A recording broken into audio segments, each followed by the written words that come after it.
Hi hello నమస్తే welcome to social post TV. This is Mansa. ఈ రోజు మనతో పాటు ఉన్నారు సీనియర్ జర్నలిస్ట్ బత్తుల ప్రసాద్ గారు. నమస్కారం సార్. నమస్తే అమ్మా.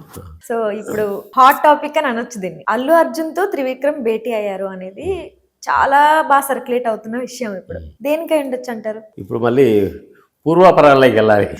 అల్లు అర్జున్ పుష్ప 2 చేసిన తర్వాత నెక్స్ట్ సినిమా కోసం ఏం సినిమా చేయాలి, ఎవరితో చేయాలి అని అంటే తమిళ డైరెక్టర్ అట్లీ ఒకరు, మన త్రివిక్రమ్ ఒకరు, ఈ రెండు కథలు రెడీగా ఉన్నాయి.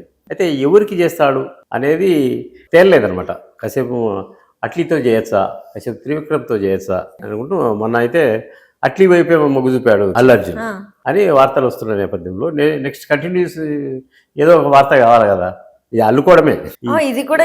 అంటే ఎవరు మాలాగా జర్నలిజంలో ఉన్నప్పుడు ఏదన్నా వార్త ఉంటే దానికి ఆధారం ఉండేది. ఇద్దరు కలుసుకున్నారు అని అంటే దానికి ఆధారం ఉండేది. ఇప్పుడేం లేదా, ఎవరికి వాళ్ళ ఊహాగానాలు అల్లుకోవడమే. కినుక వహించారు అట్లీతో చేయడం వల్ల అల్లు అర్జున్ మీద త్రివిక్రమ్ కినుక వహించాడు, వాళ్ళిద్దరి మధ్యన ఏదో డిస్ప్యూట్ వచ్చింది. ఇదంతా ఇంకా ఆ సినిమా ఎప్పుడైతుంది అనే నేపథ్యంలో త్రివిక్రమ్ ఫీల్ అయ్యాడు అల్లు అర్జున్ అలా వెళ్ళిపోయినందుకు అని చెప్పి ఆ నేపథ్యంలో ఈ వార్త మరి ఎట్లొచ్చిందో వచ్చింది. మొత్తం మీద వాళ్ళిద్దరు భేటీ అయ్యారు. నెక్స్ట్ సినిమా ఏం చేద్దాం, నాతో ఎప్పుడు చేస్తామని ఈయన అడిగినట్టు ఆయన ఫలానే అది అట్లీ సినిమా సగం అయిన తర్వాత మీరు కూడా స్టార్ట్ చేద్దాంలే అని చెప్పినట్టు ఇవన్నీ కథనాలు, పుక్కిటి కథనాలు ఇవన్నీ.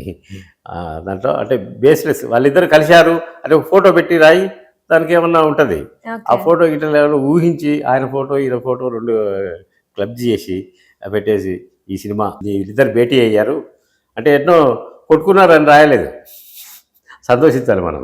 భేటీ అయ్యారు, ఒకరి వ్యూస్ ఒకరు తెలుసుకున్నారు, చాలాసేపు ఇద్దరు మాట్లాడుకున్నారు, ఆ సినిమా ప్లానింగ్ గురించి మాట్లాడుకున్నారు అని వార్తలు వస్తున్నాయి. ఇది ఎంతవరకు నిజం అంటే దీంట్లో వార్తలు ఏమి, అల్లు అర్జున్ కోసం త్రివిక్రమ్ స్టోరీ రాస్తున్నది అది అయితే నిజం. అది ఇంతకుముందు వాళ్ళు ప్రకటించుకున్నారు, వీళ్ళు ప్రకటించుకున్నారు. అంటే ఏముంటుంది, ఒక సినిమా అటు ఉంటుంది, ఒక సినిమా ఇటు ఉంటుంది. కానీ ఎంత అది అయిపోయిన తర్వాత ఇది మొదలు పెడదామన్నా ఒక సినిమా ఇంత పెద్ద స్టార్లు ఒప్పుకున్నారంటే ఒక 2-3 ఏళ్ళు డెడికేటెడ్ గా ఉండిపోవాలి. ఇంకొక అక్కడ కీలకమైన అంశం ఒకటి ఉంది.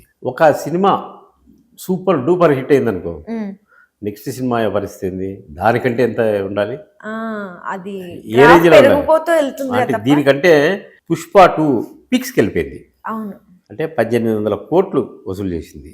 మళ్ళీ అంత దమ్మున్న కథ కావాలిగా, ప్రేక్షకుడు పుష్ప 2 కంటే ఇంత గొప్ప సినిమా వస్తుందో అని అంచనాలు ఉంటాయి.